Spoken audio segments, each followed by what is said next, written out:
Hello, this is Angela Zablocki, and I'm covering Chapter 3's Biological Bases of the Brain. Here we talk about neuroanatomy, which is the study of the parts and function of the nerves. Neurons are individual nerve cells, and we will later focus on two types of nerve cells being efferent neurons and afferent neurons. Parts of the neuron include dendrites, cell body, axon, myelin sheath, terminal buttons, neurotransmitters, and synapses.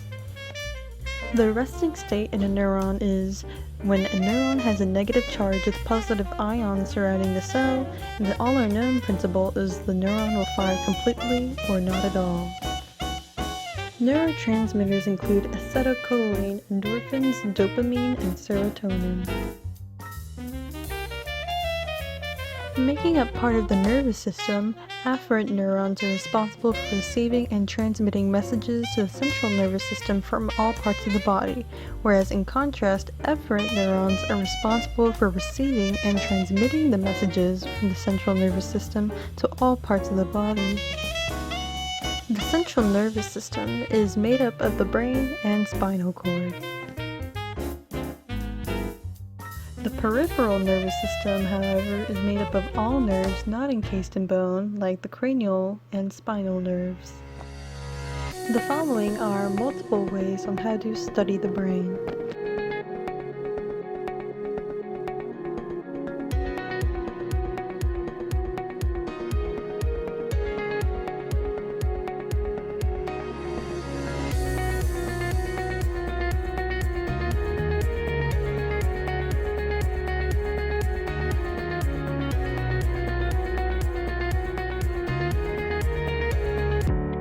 Now we are on to the main part of this video, brain structure and function. The hindbrain that consists of the pons, medulla, and cerebellum control basic biological functions that keep us alive. The medulla controls blood pressure, heart rate, and breathing. The pons controls facial expressions and connects the hindbrain. The cerebellum coordinates muscle movement and is referred to as the little brain. The midbrain controls general body arousal and ability to focus attention. If you tickled Freud while he was asleep, his reticular formation would wake him up. The forebrain controls thought and reason. The thalamus receives sensory signals coming up the spinal cord and sends them to the other forebrain areas.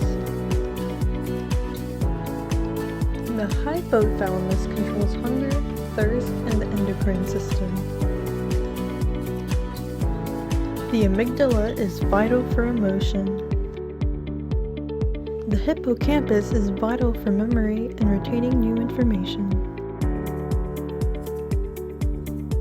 The cerebral cortex is an outer layer and gray wrinkled surface of the brain. The wrinkles are called fissures, and the cerebral cortex's function is to play a key role in memory, attention, perception, awareness, thought, language, and consciousness.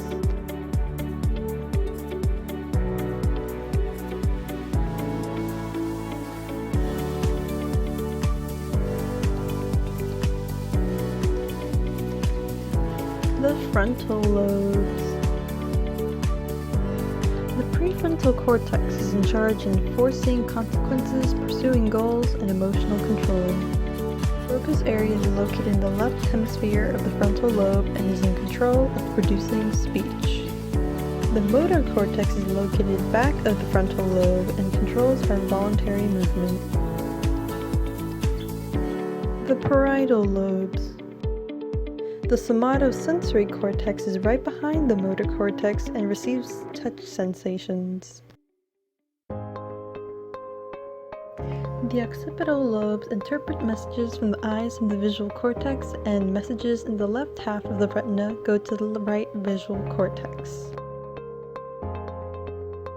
Temporal lobes process sound, and sound waves are produced by the ears and turned into neural impulses that temporal lobes interpret.